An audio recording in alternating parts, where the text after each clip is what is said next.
Hello, everyone, and finally, welcome back to the Vulnerable Woman podcast. I'm so glad that you decided to join us today. I'm so excited. Tara is back finally to be able to conclude her story. She had to step out for a little while to take care of some family things, and she'll share a little bit about that today. So we're finally back with you, and we're excited to be here. If you haven't watched any of the episodes prior, listen to them. I believe there's about 3 or 4 that where Tara's sharing her story, and we kind of had to leave it there for a little while, but she's going to conclude today and finish sharing what God has done in her life. So recap for us a little bit where you left off. So where we left off last time, which has been a while, guys, was that Mike and I we were in our marriage, very, very comfortable, living the, American dream, so to speak, and still just feeling this emptiness in my life that I couldn't fill it with anything. I mean, I was doing projects and because at that time, my worth and my value was in what I could produce. So if I couldn't do things for anybody and people, then nobody would want me. But I still wasn't fulfilled. And in that, I had an extramarital affair, which is something that, because I am like a right fighter type person, very black and white, the rules, I would never do that. That's why I said I would never do that. I would never do that, never do that, never do that. And I did. So there was all that shame with that, the guilt afterwards. And we lived in a small town, so everybody knew everything. So I had brought all this on my family too. Right. So it wasn't just my shame. I brought this on my whole entire family, my kids, my husband, everybody. And Mike actually got a job offer to go to Oklahoma. So we thought this would be a fresh start. So we go to Oklahoma, which most of our family is from Oklahoma. We were living in Texas at the time. And new job, fresh start, recommitment to our marriage and family. And the neat thing about it at this point in time, Mike was traveling up to Oklahoma, doing the interviews, and he had stayed there for a good week, and he was doing the house hunting and looking where we were. So we moved to Tulsa, Oklahoma, which is like one of only 2 big cities that are in Oklahoma. Those are the only 2 places that anybody knows is Oklahoma City and Tulsa. Nobody knows anything else. And this job that was offered was great for him job-wise because it was a big promotion, even a lot more money, and it was just a very huge blessing at the time. I didn't know how significant it was until we got up there. But so living back in Oklahoma, we wanted to live out of the city a little bit, so we lived in a little suburb that he was looking everywhere, honestly. But the really cool thing was one weekend while he was there, house shopping, because he was doing a lot of house shopping. He did a ton of house shopping, and he narrowed it down to a few, and then we went and looked together before we made the decision. But he was church shopping also. So he was staying in an apartment in Tulsa, and he had traveled. Well, he had gone all morning. He wanted to go to like the Sunday school thing and then go to the church service. And he went to several churches, and they were all closed. Oh, wow. They weren't even there anymore. So he goes, I think, he's like, I know we want to live out of Tulsa a little bit, so I'm going to travel out to Bixby. Because that was one of the areas that we were looking at. And it was funny. He goes, the first church, he's like, everything I'm putting in the GPS isn't popping up. So I'm just going to drive, and the first church I come to, I'm going. Well, it was called New Beginnings. And it was really funny because we came from a very, very small church. Like I said, the town that we came from was 3,500 was the population. So we went to First Baptist Church, which is the big church, but I think there was 100 and so people that attended. We had one service on a Sunday, Right. And when he pulled into that, it wasn't a mega church by any means. But it was a lot bigger than what you were used to. It was a lot bigger. This is probably like a 500 or so. And he's like, oh, no. Too big. This is too big. Don't want to do this. But he went ahead, and he's like, nope, I said whatever church came on, I'm going to go into it. So he goes into it, and the sermon series they were doing was focused on the family. So complete just God moment, and that's literally we came down there. Even more cool later on, the house that we picked ended up being 1.5 miles from the church. So that was the church that we had gone to. So question for you, because I know, and thank you for being open and honest about the extramarital affair, because I know that you are not the only one that has ever done that. And to admit that on something that's recorded and live, thank you for that, because I know that there's going to be somebody out there that might be feeling or thinking of doing that or has done that and is struggling with it. So what do you feel like was missing in your life at that time that drew you to that? Well, I was missing God. Right. I mean, that's it. I didn't know that at the time. I thought, obviously, I believed in God. I was a believer, had been saved, but I just never knew that I was supposed to have a close, intimate relationship with God. I just didn't know that. I thought I had always I knew that there was the gracious God who sent Jesus to die for my sins, but then I also had the Old Testament, God above looking down, ready to rain fire. Yes, rain fire and thump me on the head whenever I make a mistake. And that's kind of how I live my life there. But it was, I don't want to say monotonous. You get into a routine, and it was like, these are the things that I've always wanted, and I made it. Now what? Gotcha. It's like you still weren't being. You felt like you had from the outside what looks like you had it all from someone out looking in, but you still kind of felt like you were missing something on the inside, which obviously was God, but you were trying to fill it in a different way. Yeah, that's exactly what it is. And then again, coming from the broken family I did, and Mike, his parents had been divorced. We didn't have the model of what a marriage was, and we had the grit and tenacity to stick it out and continue and to fight in the marriage, but we were almost living kind of separate lives. He worked a lot, he traveled a lot with his work, and we were basically living for our kids, because that was our mindset, which is not a bad thing, obviously. Right. Of course I want better for my kids, we weren't putting our marriage first. So you're putting your kids and their needs ahead of what you needed for your marriage. Yeah. And just missing that piece, and then just feeling like I don't have anybody to turn to or rely on that. But it was I think more the now what. It's like, you made it, now what? You were trying to still fill an emptiness, right? That you thought would be filled that way, but it wasn't. It was the emptiness of not having that relationship with Christ. Yes. Yeah. And now you guys have a beautiful marriage, you and Mike. I mean, you obviously have struggles just like anybody else. We all do, right? In our marriages, that's, if you say you don't, I don't know. But because I mean, marriage is, that's why they say, for better or worse, because marriage is hard. It's tough. Yeah. Raising kids, living that day-to-day life. And now you guys, you made it through, and you have a beautiful, wonderful marriage, which is amazing. So thank you for sharing that. Thank you for sharing that. So you moved to Bixby, you find New Beginnings Church, you move up there, and then what happened?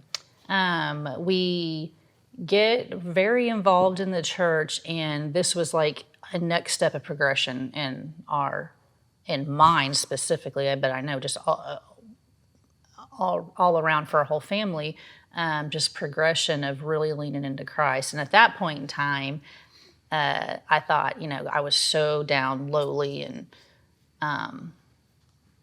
just not good enough, that in those moments I obviously need God. And that's kind of what I used God for through several years of my relationship with God, was I'll take care of this easy stuff that I can handle on my own, and I'll come to you whenever I'm desperate and I can't do it myself. And that's what it was. That was that time. And I'm completely desperate, and really got to know God for the first time. Went through like this whole apologetics series, which was, just mind-blowingly opening to me. And if you don't know what apologetics is, it's not that you're apologizing for the Bible, Christian. It's understanding it. It's like getting to why you believe. And you can explain, what is the explanation of why you believe that Jesus is our Christ and Savior, and getting to do that, and then digging into a women's study, and I'm a very introverted person. So yeah, I would lead kids. I would stay with the kids, but I would never did anything with my peers. I didn't do women's groups and stuff whenever we lived in Teague, and I just gyrate. I would go more in the direction of I'm going to stay with the kids because kids are more simple, and It was comfortable. It was comfortable, and I don't have to do the messiness with the adults. Right. So I actually started going to a women's group and got invited to go to a women's retreat, which I had no idea that they even did. I didn't know there was such a thing. But so that was really cool. That was like the first time that I had gone to like this a weekend women's retreat, and it was really, really eye-opening. But so there was a lot of growth in there. Still, it was very level, but Right. getting to know. So it's like, this is like the dating phase, getting to know the other person. The one is where you're kinda what I just feel kind of like. sitting back, you're letting everybody else do the talking, right? And just kind of, I'm a little bit that way too when it kind of comes to big groups. I kind of sit back and observe for a little bit, like on a first date, you kind of, listen to what they're saying and kind of, observe in the very beginning out of, for me, I won't speak for you, but it's more of like, I don't know if I want to share my dirty laundry with you people. You kind of hold back because you don't know these people. Well, what if they tell everybody, and what if they judge me, and all the what ifs go through your mind, and you become guarded. And that's exactly That's a how good I was word, for yeah. years. Yeah, That's I a get good it. word, guarded. That's a really good word. And a lot of that was, going back to my childhood, which again, none of this I realized until my 40s, to be honest, or late 30s, early 40s. I am in my early 40s. I'm not that old, people. But it's been really the last few years discovering how all that hurt translated into the way that I do things. But not only was I, that dating phase for the church, it was also my dating phase for God, that I was like getting to know God. I was finally getting to know him. So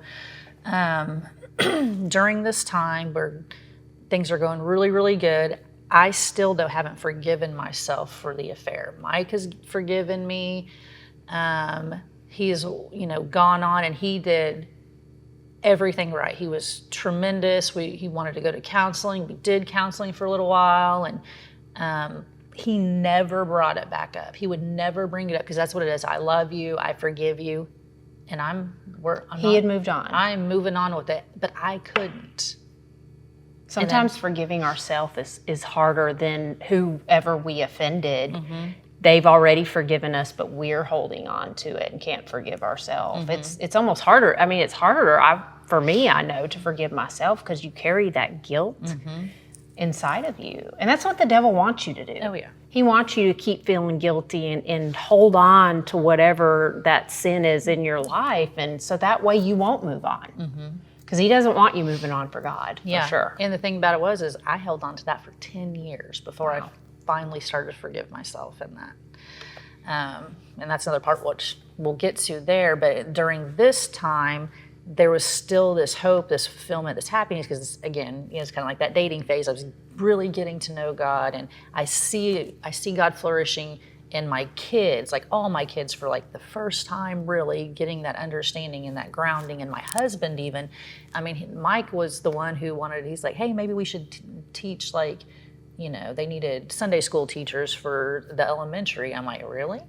So we did that together for a couple of years, which was really neat. So we were having this, God really showed up, was changing our hearts and getting this fulfillment.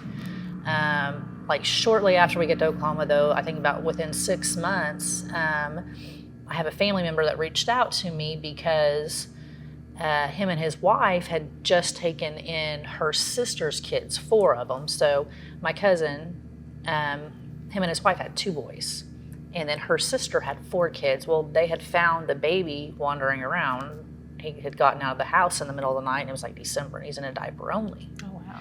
When they went to the house, it was just not good. The house was really, really bad. So it's DHS in Oklahoma. It's the Department of Human Services. They pulled the kids out of the home, and the first thing they do is before they go to foster or anything, they try to place them with family.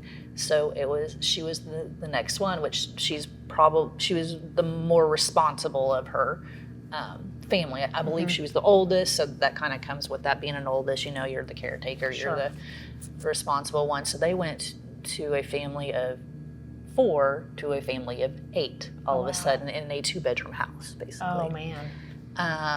And that was kind of my introduction to foster care. And in that, like I said, which was the blessing, was Mike got a really good job. We were very comfortable financially. And she had reached out to me and was just not asking for anything or, nothing like that, just needing somebody to talk to. And hey, this is, difficult. These are the things we're going through. So I got to walk with her through that process. It's a little bit different when they call it a kinship. So kinships, if you're related, and the crazy thing about this, something I learned later, kin, we always think blood. Right. I think blood. Well, in the foster system, yes, first blood, but it could be a close family, a close a close friend of the family. So it'd be a close friend of the family, and they would consider that a kin and could place them also with them. Okay. So that's a little side tidbit of information, but so I got to see this process that they were going through with that. And what we wanted to do is, like, you went from 2 kids to 6 kids all of a sudden, and usually the unfortunate part is children like that are in a neglect type situation that are very delayed. They'll be developmental delayed. So one of the boys, I think was 6 years old, still had bathroom issues, and there's just all these issues you just don't know until you're in the midst of it. So what our role was at that time was financial support, that we could financially help and support them. So that's what we would do. And super sweet, she'd send me pictures of all the kids. And at that time, we only lived like 100 miles, maybe a little less than 100 miles from where they were. So we would go to Ponca City to go visit regularly. That's where my family was from, Ponca City. So we'd go pretty regularly, and we got to do outings, the bowling, and got to do all sorts of stuff like that, and got really, connected with that family and those kids. And again, so it was my cousin and his wife. So, and not that this makes a difference, but there's no blood relation with me and us and the kiddos. That means nothing, but it just kind of paints a part of the story. So we didn't have a lot of influence or say so into certain things. But we got to be the support to this family. So we got to be a little emotional, familial support, and financial, helping them financially. Going through all the interviews in the process, I think it was about 3 months later or so, they do all sorts of background checks, obviously. In kin situations, they place the children first with family, and then they go back. If you just go into fostering, you have to do all the stuff up front first. Gotcha. If you're no relative just doing fostering, you have to do all the background checks and home studies and interviews and all sorts of stuff. Well, anyway, during the process of her interview, she had disclosed that she had been molested as a child by a family friend, which she has no idea where this person is. Well, they look up the family friend, and he's within 2 miles of their house. So like, we can't have the kids in your home because of this. So she called me really very distraught, upset, crying. And she's like, they're taking the kids out of the house. They're gonna, they're gonna separate them because there's not another family member that they can send them to, and super, super upset. Well, she's in a panic because she's thinking they're going to go back in the foster system, yes, I'm sure. Yes, so they would go directly into the foster system. It was really, really just, upset and distraught. And not that it's hard to keep, a sibling set of 4 together, especially in the foster system. They try. Right. I mean, the goal is to keep siblings together. However, that's difficult. That's not the reality. One was living in a facility with other kids, and then the other 3 were split into 2 different homes. And so Mike and I prayed, and we're sitting here, like, we have, sorry. Dang it, I suck. It's okay. You're good. You start. That's fine. Don't put that in there that I suck. Yeah, do put that in there. I will. Yes. What was I talking about? All right. You and Mike were praying. Oh, yeah. So Mike and I were praying at this time what we should do, or what could we do? How could we help? Do we have a place in this? And at the time, we only had 4 of our kids living at the house. So Only only 4. 4, yeah. We had 5 girls. So the oldest one was she has trying to finish her senior year out up in down in Teague. Okay. And then she was going to go into the Navy. So we had the 4 girls, but again, we were blessed with these financially, and it's like, I think we could bring the 4 kids here. You know, maybe that's what we can do, and if it's just temporary, even until they figure something out. So I have like this right fighter warrior heart sometimes, especially when it comes to kids and those situations. So poor Mike probably didn't have a decision in it so much. You know, once I kind of made my mind up, you know, I'm like, no, we have to get these 4 kids back together. They have to be under one roof. We can't do this. Right. So we decided to try to do the Kens, place them in our home. And there were a whole lot of craziness. I won't get into all those details because we hadn't lived in Oklahoma for a year yet. Oklahoma wasn't considering us an Oklahoma resident, so we had to get background checked and information from Texas. Well, then Texas would go, y'all don't live here. You're not a Texas resident. So we were literally in limbo. Neither state wanted to realize that what resident we were. And that was really that was what kept us from getting the 4 kids into our home. Well, during the same process, there was a grandparent who lives in Kansas that was trying to do the same thing, was trying to get approved for the kinship foster to have all 4 kiddos in the home, and that was always the goal. So we finally, through, I can't even tell you the ridiculousness of the nonsensical stuff that we went through. Right. We were almost completely through the process, and Grandma gets approved first, which was fine. Right. Because the whole, idea and the whole thought behind it was, we need to get these kids together. Sure. They've as long already as they're been together. Yeah. And so we were like, okay, great. They went home. Well, by this time, we had literally done everything to become a foster parent except to take the classes. You have to take some classes to prepare you for becoming, taking in children into your home as a foster parent. So that was kind of our next step to, okay, God, you brought us to this point for a reason. We've literally been fingerprinted and, everything. You've done all the things. Done all the things, and know that God doesn't waste anything. So knowing that he wouldn't have brought us all the way up to this point for nothing. Right. So what is it that we're supposed to do? What are you supposed to do next? Yeah. So that is something we did a lot of praying and in consideration for, and we decided to move along with the foster process. Everything that we've learned kind of, had shined a light on everything. It's like, we know there's these other kids, that don't have the home. And the statistic in Oklahoma at that time was that 98% of foster parents were kinship ones. Only 2% were people that are no way affiliated or related that get into foster care to take these kids. Oh, wow. So it was a really small percentage, which kind of makes sense that you see. So we decided to do that. Another piece is my grandmother lived with us at the time. She lived with us for 15 years, and she lived with us starting in Teague, and then moved with us to Bixby, and then later on we moved back to the Houston area, so she made those 3 moves with us. And being an adult, if you were 18 and over, you had to go through the classes. So even Haley, our daughter that was the senior, she was coming to stay with us. She had to go through it, so we had to go through, and I think it was 27 or 32 hours, I can't remember. It's been a very long time that you have to do these classes. So all 4 of us had to go through them since we were adults. Right. So we did it, and we knew a couple of people in our church that were fostering. So we had a very small community. Now they were they were ahead of us, but not by much. Like a few months. Sure.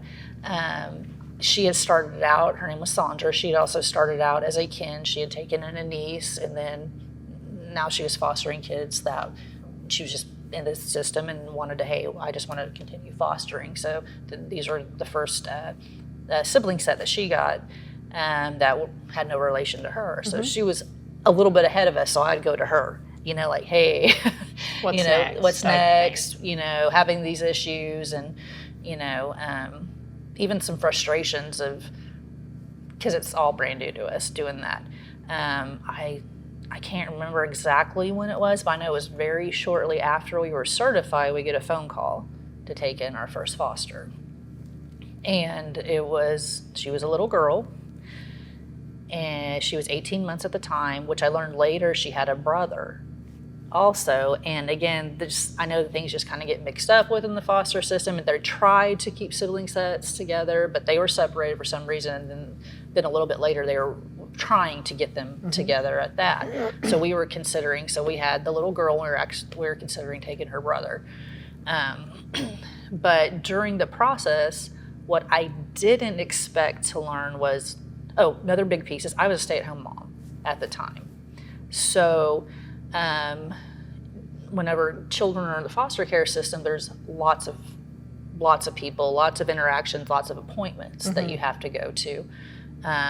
So like if there's been neglect and they haven't been to the doctor, you're trying to get them caught up on their shots and visitations and seeing, where they are with that. A lot of times because of neglect, they're developmentally delayed, so there's usually therapies involved, physical therapy, so you really need to be available. You need someone who can be available pretty much throughout the day to do the things for them that they need. Right. So, for me, that was the best case scenario because it does work with people that work. So I don't want to say that. But what happens is, not on top of that only, like the kids have their own foster care worker, they have their own social worker. Us as foster parents, we have our own social worker too. Oh, so they're separate. They're separate. Okay. There's CASA advocates that could be put in there. There's court, guardian ad litems. There's it's just a slew of stuff that just had no idea until you're in the middle of it. But what I learned, which was the blessing, because I was staying at home at the time, was I could at least make the kids have some sort of security that it wasn't a different person coming in and out to take them to visits, appointments and stuff, and visitations for parents, because the parents, they put them on a plan and they get usually supervised visitations at the beginning. And so I would take, our little girl, I would take her to her visitations for her parents. I wasn't the one supervising them. Sure. It was the caseworker. It was the child caseworker that was the supervisor of them. But in the meantime, I got to see the parents and know the parents. And I thought I was very uncomfortable with it at first, but it just opened up a new light. It's like, these aren't bad people. Right. They weren't bad people. They were young. Unfortunately, they lived in a little poor dunk town that was very poor. That's what poor dunk means, if anybody, sorry. Very poor. And since it's a rural area, there's no jobs, and it's very infested with drugs. That's where meth and stuff, and that's what it was, is these parents had become addicted to meth, and that's how they ended up losing their kids. So it wasn't a lack of love. It was, they had their own struggles. They had their own struggles that they were having a hard time overcoming, to not being able to provide what they needed to provide for their daughter at that time. Right. Doesn't mean people are always a bad person. Right. They just have struggles too. Yeah. Just like everybody else. Yeah. And then I think it's so easy, because I did it. I'm like, no, good and bad. It's black and white. And getting into this, got to see, there's such this huge gray area, and we're actually all a part of it. Absolutely. And I'm sure there are situations where sometimes maybe it's a bad bad. Sure. Yes. But sounds like for the most part, it's just people that have struggles, who aren't able to overcome and provide and do what they need to do as a parent at that time. But it doesn't mean that they can't be better. Right. And get to where they need to be for their children. And So she was only with us for a couple of months, almost 3 months, I guess, before she was going back home. So part of it, this was during the holidays too, is around Thanksgiving. We have family that lived in Texas. Mike's family lived in Texas, and that was our holiday to go visit them. Well, since we were Oklahoma, we were fostering a child from Oklahoma, we can't go out of state without either the state or the parents' permission. Okay. So the really cool blessing in all that was I got to build this rapport with this family. So they didn't like it, but they were comfortable with it because they knew me. I got to know them, and they got to know me, and they signed off on. They're like, okay, we'll sign off on it. We don't like it, but I'm sure I can't even imagine how hard that would have been. Right. Not only not having your kids taken away, but then now I'm given permission for someone else to take them for the holidays. Right. So that had to be super, super hard. And I got to hug them after they did that, and they let me hug them, and cried a little bit with them. And so that was a super, super sweet moment. I'm sure it was eye-opening as well for you. Yes. Just for me, hearing you talk about it and what kind of like almost you got to minister to the parents a little bit and just love on them. It's more than just what we see on the outside. The outside world who doesn't know anything about the fostering system. We don't always see the behind the scenes thing. We just always hear the bad story, right? Because that's what the world wants us to hear. They only want us to hear the bad things, but we don't get to hear the good things that come out of these situations. And even for me, it's very eye-opening. Yeah. And there is in this situation there was good because they were doing their best. They were doing what they were supposed to be doing. They were putting the steps in. And doing what they were, needed to do to get their kids back. So the good thing was they actually were able to have the kids return home, not just with the parents, but they moved in with grandparents. So the grandparents are kind of supervising it. So they got to go back home right before Thanksgiving, which that's the great thing. This awesome. Family's reunited. Now there's the backside. There's our side of it. She was only with us for 3 months, but You grow to love them. oh man, Yeah. loved her. Yeah. Loved her. So then they were suffering a heartbreak for a while you had her to care for her, but you grew to love her almost as your own. You're happy that they get them back. That's a good feeling, but then you're suffering a little bit of a heartbreak. Oh yeah, one of the very few times I've ever seen my husband cry is he stayed home and we took her to the DHS office to drop her off. Oh, yeah. And to this day, super blessing, Mike's dad and his wife, Gwen, they were there with us. And they still say today, they're like, that was so heartbreaking. I mean, it just made such an impact on them seeing us in it. And it was heartbreaking. It was very heartbreaking. And begin to question like, oh, this is so hard. So hard. Like, do you want to continue? Can I do? Yeah. Now, again, super thankful because this doesn't happen in a whole lot of people's journey in fostering, especially with the other parents. Not to cry, sorry.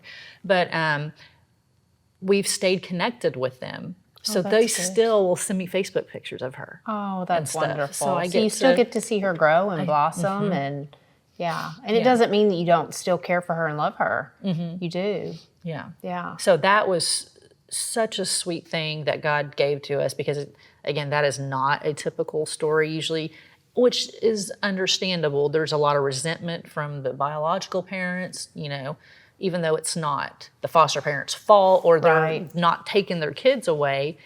That's the easy target. So that could have been, and that is a lot of people's stories, and that wasn't ours. So super, super thankful for it. Unfortunately, again, there's no shortage of children in the foster care system. So after she went home, within a week, we get a phone call for another placement. And I immediately say, no, not right now. I'm not, and I tell our worker, I'm like, look, I'm not saying that we're struggling through this right now. We need a process. It was just around the holidays. We're coming up and, started first part of December. it wasn't like, no, we're done. It was no, not right now. Not in this moment. Not in this moment. And Mike is a hard no, absolute no. And I was too, really, at that point. I'm like, you know, my heart was so broken. I needed time to mourn and get over it. And I was questioning, is this worth it? Can I keep doing this? Can I break? And it's not like only me and my husband's heart that I broke. I broke my 4 kids' hearts. Sure. That's, you know, what I was thinking. I had to protect them in this as well. And so it was a lot to really kind of consider. I think about a week after that, they called again. Oh, wow. Yeah, so within 2 weeks, 2 to 3 weeks after her going home, they're like, hey, I guess 2 weeks, and our foster social worker called and said, you know, I know you said no, but we still have this placement. We can't place them with anybody. Nobody has said yes. Right. And I'm like sitting there, I'm like, that's not my problem, you know, but inside, which is obviously selfish. But no, I mean, that's just where I was. It was fine. And I mean, I'm not ashamed. Well, you're suffering a heartbreak exactly at that time, and you're just thinking, do I really want to get into this again? And I can totally see that. Just thinking, is this a good decision for my family?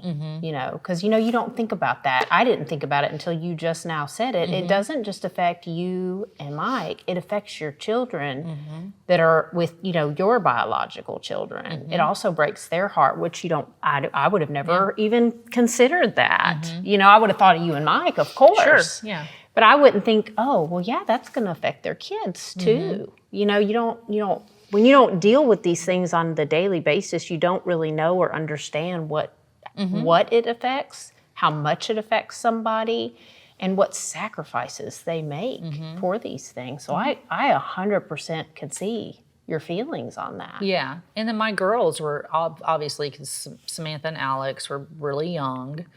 I think Samantha was like 8 years old at the time, so 10 and 8, you know, and Danielle and Kylie were teenagers, and Danielle and Kylie were like, no, we can't do this again. That was gut-wrenching.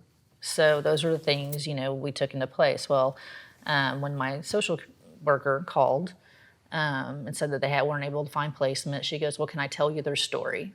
And I'm a sucker. So I listened to the story, and it's 2 boys. And I don't even call Mike to ask. I just said, I'll go pick them up. Where do I need to go get them? And again, husband, super loving, good. I'm hard-headed, so when I made up my mind, you know, it's kind of done. But it was funny. I call him at work, and I'm like, hey, the social worker called me again. They haven't been able to place those boys. So she asked me if I wanted to hear their story. And this is so funny. Mike's response is like, he goes, oh, no, you didn't. I'm like, He knew. He knew. He goes, and I go, I did. And he goes, all right, bring them up to the office so I can see them. Oh. So it was super, super sweet. And so we took these 2 boys in our home, and I'm thinking that, again, trying to prepare for when they go back home. And so, because that's like my thought process in this, there was a lot of confusion that went in with all that. There was actually there was a baby born in between the time that the 2 boys had been pulled and they went into permanent foster care. So in Oklahoma, they have what's called temporary foster care. So if they keep them for like a couple of weeks, if it goes more than 2 weeks, then they put them what's in permanent foster care, which means it's going to be a long-term stay. That's really the only difference. The temporary, they might go back home. If not, then they go to permanent. So there was a confusion between mom giving birth and then the boys went from temporary to permanent, that they didn't realize there was a baby. You know, I didn't realize, as long as I've known you, I didn't realize you had the 2 boys at the same time. Yes. I was thinking, I guess in my mind, I always thought you got them at different times. I didn't realize you got them the exact same moment. Yep. They were young. One, the youngest was 13 months. Older one was 2. And then now there's a baby in the mix that we didn't know for like at least a month or so. Right. But whenever I went, so again, doing that normal routine, it was around Christmas, a little bit different. So it was pushed out a little bit before we did our first visitation with the bio parents, and it's just mom at this time. Later on, learned that the oldest father was deceased, and the youngest, his, was in prison at that time. So it's just mom. So they have the same mom, different dads. Yeah. One dad's deceased and one dad is in prison. Yes. So only the mom is basically there to care for them at that time. Yeah.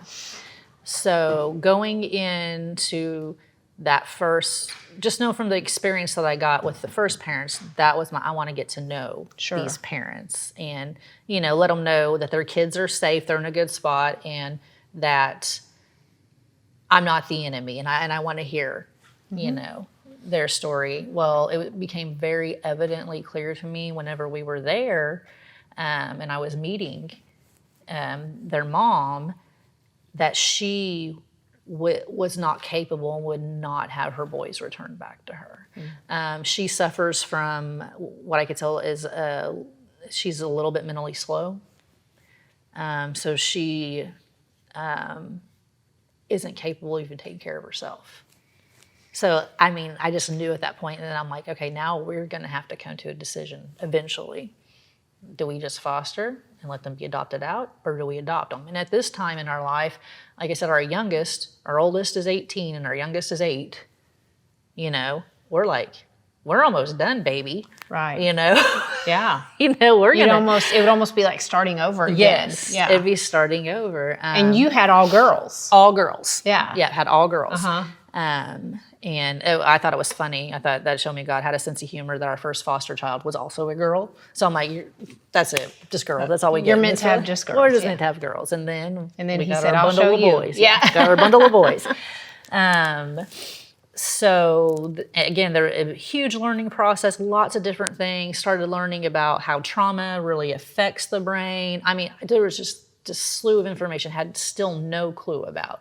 And it's kind of like, the parenting book. I always say this, like, yes, we went through this hours and this education process of fostering, but that's like you reading a parenting book and then you get your child. Then you're like, this is not a manual. This did not, cover. That was not in the book. That was not in the book. Yeah, exactly. And there's just, scenarios of things that were happening that it was just bizarre. But just learned so much, started really in an understanding, and gotten to have my lens, I guess, turned to have this empathy and really learn that, it's not just their fault. Yes, are there choices that we make in it, but there are things that do happen, in our lives, and it isn't that easy just to make a choice not to do it, especially when you don't know any better. And that's what I was kind of learning and still really learning. So that's where my empathy is like, well, they're an adult now, they should know better. No, they grew up, like kind of going back. I said, I remember you specifically asking me a question, if I thought about something a certain way, and I said no, because that was just normal. That was my normal. That's the same thing. You didn't know any different. Yeah, that's they don't know any different. They don't know anything different. That is their normal. Yeah. So of course they're gonna repeat it and keep doing it. But I think you're right when you said that's. And I'll speak for myself here too. A lot of times we look at situations from the outside looking in, and I know I've done this where I make an assumption about someone, a situation, a family, but I don't know the inner workings. And it's like you said, it's in their mind that can be normal, right? To us, it's not normal because we've lived a different life, grew up differently. They don't know that. Mm-hmm. And we have to give them grace and be empathetic and love on them instead of assuming. Because well, you know the phrase, what assuming does. I won't say it on the podcast, but for years I did that. I would be very judgmental and assume, well, they can do better, or they should know better, or they're a grown up. Their parents had taught them better. Maybe their parents didn't. Mm-hmm. So I have to be careful to make sure that I'm not judging or assuming and things like that. And with you sharing that, it's kind of like you said, you take your rose-colored glasses off a little bit when you were living and seeing this situation, and it gave you empathy for them. Because that mother didn't know better. She probably wasn't taught better, or if she was even taught better, she didn't have the mental capacity to really comprehend. And in her mind, she was probably doing the best that she could at that time. And it's heartbreaking, I think. And thank goodness for you, that God showed you that, and now He's using you in that way, which I won't jump into that yet. I'll let you share, because I'm jumping like way ahead. But I think that's amazing. And you have taught me a lot through that, because you have to look at people on the other side of things, not what we think it should be, and give grace. Yep. And I wasn't completely there at this time, but just going back, just seeing this process where God was bringing me through all this. And I wasn't the most empathetic person, to be honest. I was very compartmentalized. I'm an accountant by nature, so black and white numbers. Yeah. And that made it easy for me, because if there's too many emotions, that gets messy, and then I hurt. And I always push the hurt away. So that was such a huge change. And it's funny, I look back now, I'm like, man, just obviously being able to see how God really works in those things. It did come to the point where the boys would become adoptable. So they'd have to do certain stuff to terminate rights and all these things. And which was really funny too, is whenever they do become adoptable, they'll make like a book for these kids, be like their profile, all the information about them. And since they lived with us, we were the foster parents, we filled out most of the book, right? And then there's certain things that they have to redact out, Right. But we filled out, which I thought was funny, and we decided to adopt them. We get the book back, and like half of it's redacted. I'm like, we wrote it. So we already know. But I just thought that was funny. That was kind of funny. Wonderful. But so, yeah, and the tragedy of it's a mom still that lost her 3 kids. Sure. So that never, I never lose sight or thought of that. The tragedy was there was a mom, there are 3 boys who lost their mom. Yeah. And that's heartbreaking. That is heartbreaking. But through that too, I did get to know her also, and I could, empathize. I couldn't change her situation, do things, but I can do better for these 2 boys. Sure.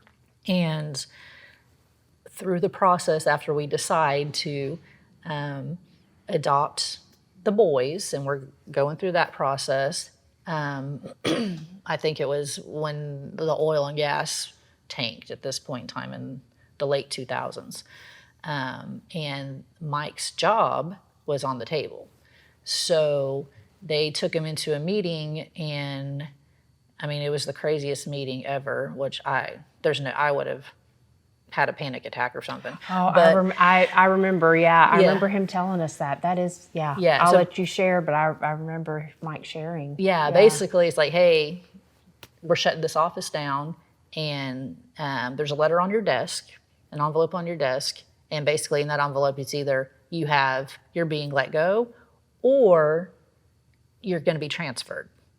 And so they release them out of this meeting, and I'm sure everybody's running to their desk to see what envelope they got. Like, there was no personal, but I'm sure it was a lot of people. It was a lot of people, yeah. So, it was a big office. I think there was over 200, maybe 200 to 300 people. Yeah, so it'd be hard probably to do everyone individually, but still, you go into work thinking it's going to be a normal day, and then all of a sudden you're getting an envelope on your desk, wondering if you're going to be the one that has a job or one that's being transferred. Yep.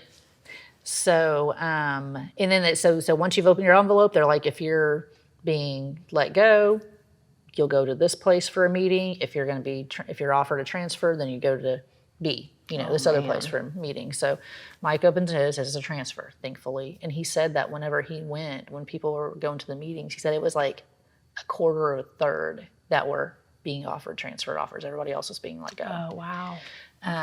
So in that, there's that blessing that, yes, we're being transferred. However, they want to transfer us to Houston. And I did not want to come to Houston. I'm not a big city girl. And we were comfortable. We had gotten comfortable. We had done. You were happy. We were happy. And we were doing, I mean, there was obviously hard stuff, especially the fostering. Woo. But we were happy. We're like in this good place. We're in a good spot with God, our family. You're involved in your church? Yes. Yeah. And that was really the biggest piece of it, why we didn't want to leave. It's like, I don't want to leave my church. I don't want to leave this community of these people that have, and then there was, like I said, the other lady, Sandra. We were just struggling through this together. And how long had you had the boys in that, when that all happened? Did you have them for a long time, or did you just kind of? Whenever we were about to be transferred, we'd had them for almost a year and a half. Okay. Or no, 2 years. We had them about 2 years. So you had them a little while then. Yes. Okay. Yeah, so we had them for a little while. And then, but yeah, we were like struggling, like, oh, no. We're staying in being stubborn. And I'm like, no, this is where God has grown us, and this is where we're supposed to stay. And by golly, I'll go back to work, and we're staying here, He probably, I believe you told me at one time, correct me if I'm wrong, but he was just going to do it temporarily, maybe until he found something else closer to where you were, so you guys wouldn't have to move. Yes. Yeah.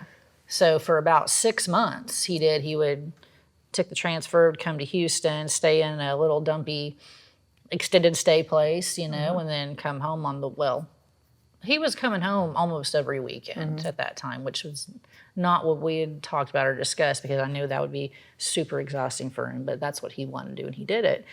And we did that for 6 months, and kind of what became the catalyst, which is kind of silly. We had this cat that I absolutely loved, and it was like, struggle. We were on the struggle bus, I'm exhausted. The boys are in a daycare now. I'm working, and we're just tired. We're exhausted and tired and worn out. And then I had this cat that I absolutely loved, who ended up having a brain aneurysm, and we had to put him down.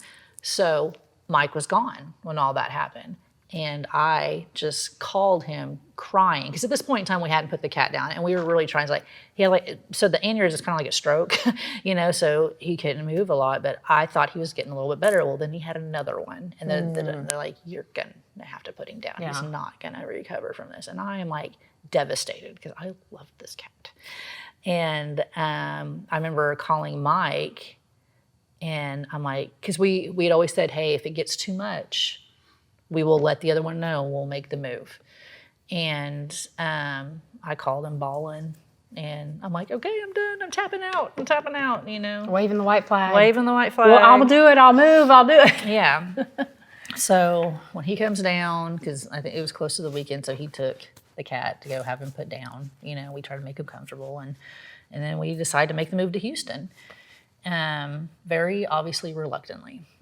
And so I think we finalized the adoption and moved to Houston, I think a couple of days later, if I recall, right? Or I can't exactly remember, but I remember there was some timing, which was, it was pretty close. And so he gets, which is another thing, blessing, huge promotion to come to Houston. So we're like living in a neighborhood now, which that was funny. My kids were like, oh yay, we're gonna have trick-or-treaters, because we lived out in the country. We lived on an acreage. So they were excited about getting trick-or-treaters, which was funny to me. But had my bookkeeping business, we're getting a life, it's comfortable. We're living in a bigger house now. We put a pool in. We're like, have the best neighbors ever. Oh, absolutely. Best neighbors. Totally. Yeah. Well, not neighbors, but 2 minutes up the road. Oh yeah, 2 minutes. Yeah, it's great. I mean, we could never leave because of you. That's right. So, but, again, we're living the dream. Now we have a different perspective going through the fostering and stuff, but it's still an immaturity. It's still that, what's the next step? Getting to the next thing, not enough, trying to get to the next level and the next steps. And then just wearing ourselves out, being tired. We get involved. We can't find a church community because the immaturity piece is like, well, that's not how they did it in the beginning, so we don't like this church. And then we invited you to our church at the time. Oh, yeah, that was hilarious.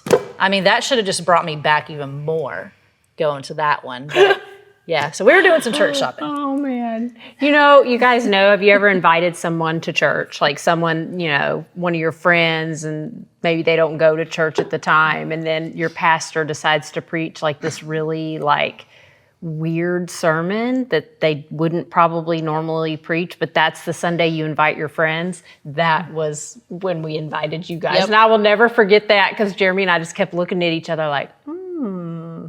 Songs of Solomon, guys. Songs of Solomon. And I was like, they're probably never coming back here. I don't know. But that was it. We were going to the church, and they were great. They were fine, and we would do things at some of the churches. We were doing that comparison game, which is, again, that was an immaturity that I didn't realize at the time. Well, you were looking for a certain fulfillment, and you weren't finding that like what you have. And I think we're all guilty of that, though. Because I know with Jeremy and I, when we've moved around so much, it's the same type thing. When you find a place you really, really love, and then you have to pick up and move, you're comparing every single church that you walk into to the last one that you fell in love with. And that's really hard, especially when you build relationships with people. And relationship building, it takes time. And you think to yourself, man, I got to start this all over. And especially if you are not a social person. Me, I was always the one that kind of like just sat back for a while. Jeremy's the one that dives in. I usually meet most of my friends through my husband. I think you were the only one that I have ever met probably that wasn't through Jeremy. But because he's just more the relationship, he wants to dive right in. I like to sit back for a little bit. And I'm the type I always kid when we move. I tell people, I'm like, it'll take me 2 years to make a good friend because it just takes time. And I think for women, it takes longer in general. So when you're looking for a church and trying to find a place that you can fall in love with, like your last one, I think we're all guilty of that. I know I am for sure.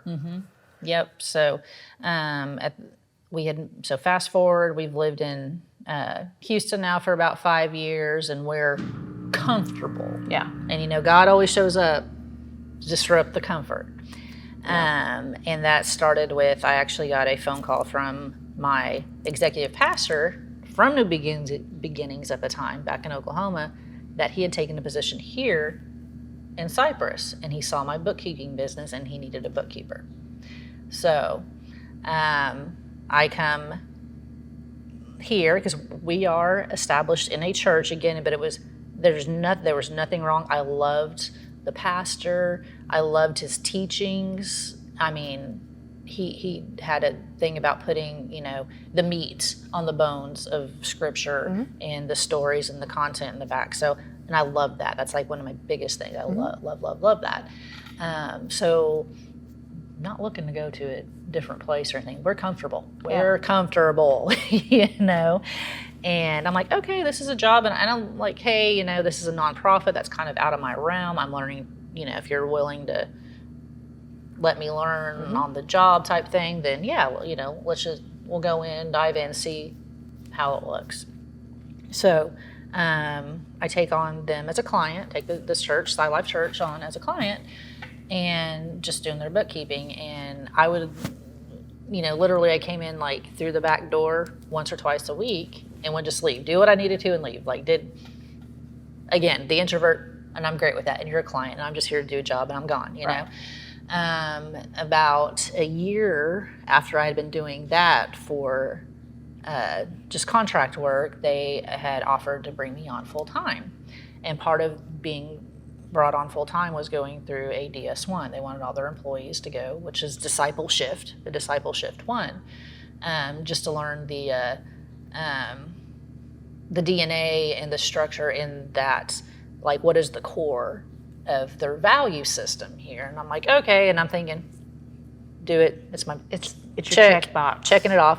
Okay, done that. Check. It's like I'm thinking like training. This is gonna be a training. I got to do it. You were looking at it as a thing. Like I've got to do this. This is a training I got to do for my job. Yes. Yeah. And then I found out it was like a day and a half. I'm like, whoa.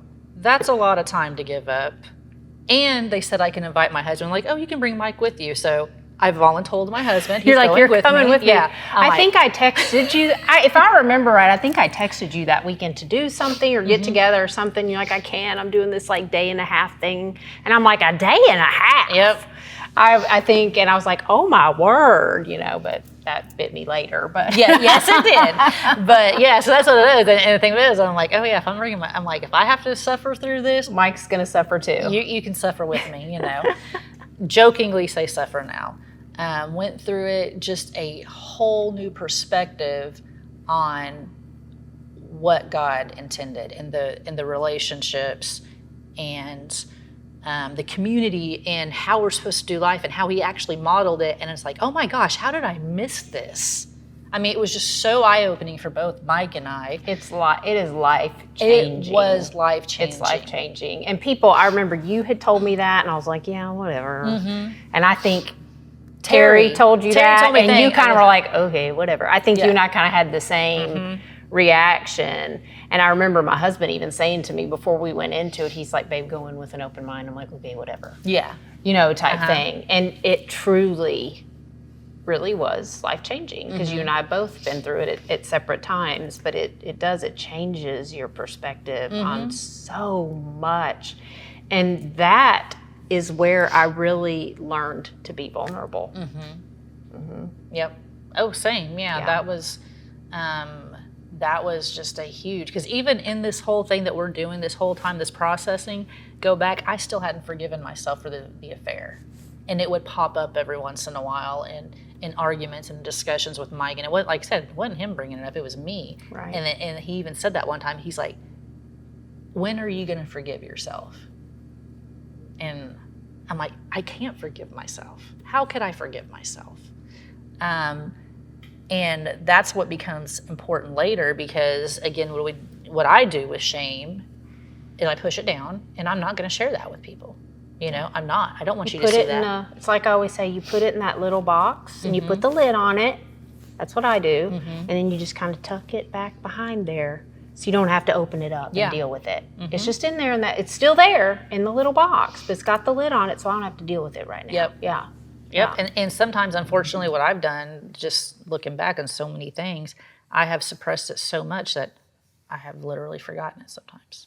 I mean, completely forgotten it. And not realizing it's probably affecting your And life. it does. Even if you don't remember, it does. It affects. And you probably didn't think that it was. No. Yeah. Because you packed it away. Yeah, packed away. I'm well adjusted. I'm doing all the right things. I look good on the outside, right? My resume looks good. Right. But after going through that DS1, it was life-changing. And again, like you said, Terry did say that, and he didn't say anything, which was the funny thing. He didn't say anything about it. Just like, yeah, we just, we want all our staff members to go to a DS1. Okay, great. And then after I had actually signed up and committed, he's like, oh, I can't wait. It's going to change your life. And you're probably thinking, what did I get myself into? I know, I was like, what? And I'm like, okay, Terry. So I went in with no expectation, whatever. Right. Not good, bad, indifferent, just nothing. I expect nothing. Went to a DS1, completely changed our lives. And we didn't know how to do all of it, but we knew we wanted. This is what we needed and wanted to do. So we got into discipling relationships with people where we were discipled and poured into. And we were able to disciple our kids. And it's just, even my kids now, which is really that I'm so super thankful for, they'll tell me, they're like, man, you are just so different now. I'm like, and that is all contributed to God. And so basically, kind of tell people what discipling is, because just in case if they don't know, because disciple is kind of it's a church term, but it's basically walking alongside someone, helping them grow spiritually. Yep. So I know we say here, we get ours from Matthew 4:19, where Jesus said, follow me and I'll make you fishers of men. So to disciple, you've decided to follow Jesus, and in that process, he changes your heart. So it's not your good behavior. He's changing your heart so you're committed to what he wants you to do, which is to make more disciples of Jesus. And that discipling, that's what it is. It's meeting somebody where they're at, and where they're at in their process and their walk with God, whether even they're unbelievers. You're just willing to meet somebody where they were and help walk with them through that so they can grow spiritually. It's basically kind of what Jesus did with his disciples, right? Jesus, when he was here on earth, he trained his disciples. That's what he was doing. He was training them so that way when he ascended into heaven, his disciples were making disciples, and so on and so on. And that's what Jesus commands us to do, is to make disciples, to train or teach people how to be followers of Jesus, meeting them where they're at, if it's the good, bad, and the ugly, being vulnerable with them as their disciple maker, and sharing your story, they share theirs, and it teaches them, how to walk alongside someone, so that way they can then in turn make disciples and build those relationships, and they're long-term relationships. It's not like a class. It's not like, okay, we're going to make a disciple in 12 weeks. That's how long you've got. It's not like that. No. It is a process, and everybody is different. You taught me that. Everybody takes a little bit longer maybe, or some don't take as much time or whatever. There's no time frame because it's a forever relationship.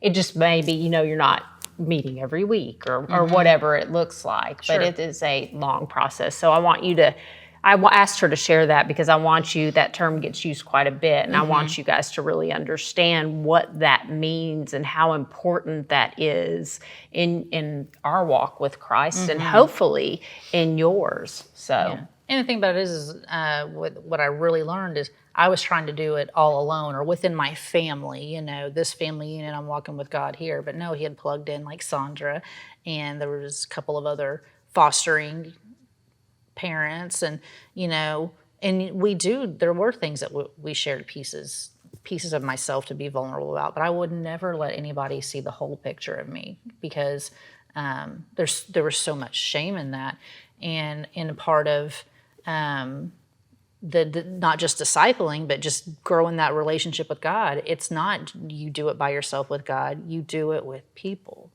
That's what he did. He did it with his disciples. And he had the group, the core three, where he'd spend a little more time with. And that's kind of what I would say, like a one-on-one discipling relationship is it's that core.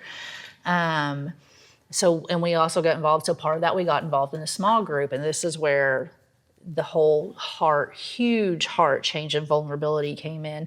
There was, because we've been going religiously. We were going every Sunday, or, to our small group like we're supposed to.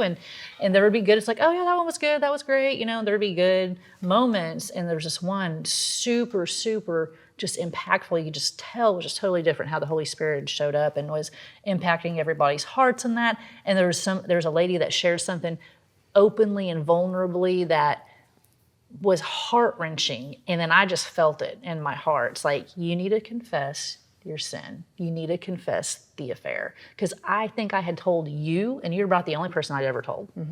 Because I had that relationship with you. You and I had that close relationship. You were literally the only person I ever told. I had kept that in because I was so disgusted. Like I said, for 10 years. But I did it just stirring, just like say it. And I'm like, I can't.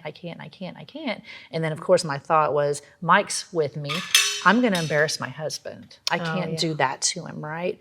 But it was such a powerful stirring in me. I couldn't ignore it. Sometimes, there's that choice, and no, this was so. And then I break down. I'm not a big crier. I bawled, and the first thing I did was ask Mike for forgiveness. I said, Mike, I am so sorry. Please forgive me for what I'm about to say. And then I told that whole group, I had an affair. I had an affair 10 years ago. And that is something that I had realized in that moment that I hadn't gotten over, and I could not forgive myself. But it was God in that moment that I had to reveal that, because if I'm hiding it, then I'm holding on to something and I'm not surrendering everything over to God. So that was a huge step in my journey in being open. And that's why I can share that now. Right. Because I don't allow that to have the shame on me. What did it feel like after you had shared that? After sharing that, I did. There was a weight. There was still scariness with it. Sure. So there was this fear, like, okay, now everybody is going to judge me, and they can judge me, and they should judge me. I mean, like, I'm ready to be literally stoned, And then I hope my husband forgives me. There was that fear, and he did. He patted me on the back. He's like, no. He's like, no, this is good. And then our leaders at the time, they asked if I would stay, if Mike and I would stay after the group, and they sat there and they discussed it with us. They talked about it, and and that's the part of that relationship, like really knowing, like, no, we want to get deep down. Like, hey, that was a huge thing, and that was it. They helped me, and they were walking me through forgiveness. Yes, Mike has obviously forgiven you, but you have to forgive yourself. And I didn't realize that. I didn't know that was a thing. Right. They didn't just send you out the door and say good luck. You know, they kept you and loved on you and talked through it with you. And that is, I mean, that, even though it was in your small group, but that's part of disciple making. Yeah. Yep. That's what disciple making is. Not when someone's going through something or whatever, not just saying, oh, okay, well, good luck. I'll say, I'll pray for you. That's our famous Christian thing. Oh, I'll pray for you. You know, people post on Facebook, they'll say, hey, pray for, and then they'll say, and then you'll see a bunch of comments, I'm praying. Are you? And that's one thing I have vowed to do. I will not post that I'm praying for you unless if I'm really going to pray for you. Yeah. Because I think that term sometimes we say, oh, I'm praying for you. Are we really? But that's what discipling is it really is. It's praying with that person, continuing in prayer when they're not around you, loving on them. And that's what they did for you and you and Mike in that moment. Because that's a tough thing to share. It's a tough thing to share. Yeah. And it was, and I was holding on to it. Like I said, I hadn't forgiven myself. So then I started walking through with my disciple. Then I told my disciple maker, because I hadn't told her either at that time. And then I told her. And part of that when we were going through is that forgiving of myself and learning to forgive myself and really believe it. Like change the reel, because we have this reel in our head and Satan uses that reel. One, we're our own worst enemies, and then Satan will use it. And it's just relearning that reel. Well, I have almost 40 years of a reel of negative and how bad and gross and disgusting, and 10 years of a reel of I'm unlovable and unforgivable. You can't be forgiven for this, what you're doing. So it is a process. It's been a process to unlearn that reel. And just knowing that, and that's why it's so important for me, just every day getting in the Word with God. So I learn his character, like really learn it, like not just head, not just up here. Yeah, it says it in the Bible. No, I feel it. He changed, the Holy Spirit's come in and changed my heart. So I feel these words are real. Right.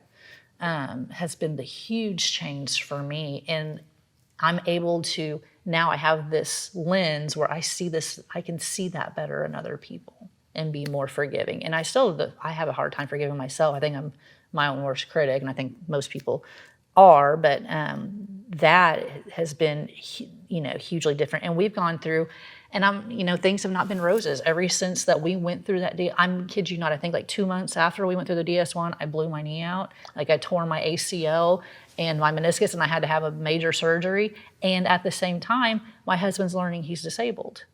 He's having neck injury. So we did not, it wasn't like, oh, look, we have this enlightening and now everything's, rainbows and fairies and unicorns and bubbles everywhere. Yep. It wasn't like that. It was the complete opposite. And in that whole process, it was God showing us how much that I need to rely on him and how much I'm so stubborn and so self-reliant.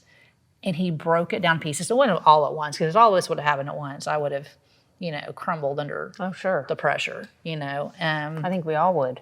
But so in this process, we had a lot of change.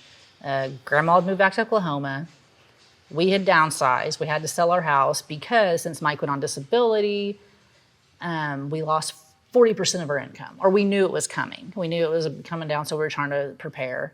And again, I had had a surgery. He had had a surgery to have 2 discs removed. So it was craziness, and it was a lot of not making sense, but it was really putting that faith and that hope and trust in God at that point in time, and seeing that he's always there, he always shows up, and he gets us through it. Thank you guys so much for joining us today. Remember to like, subscribe, hit the little bell at the bottom so that way you get reminders when our next episode is coming. I'm so glad that we're back, and we'll see you next week.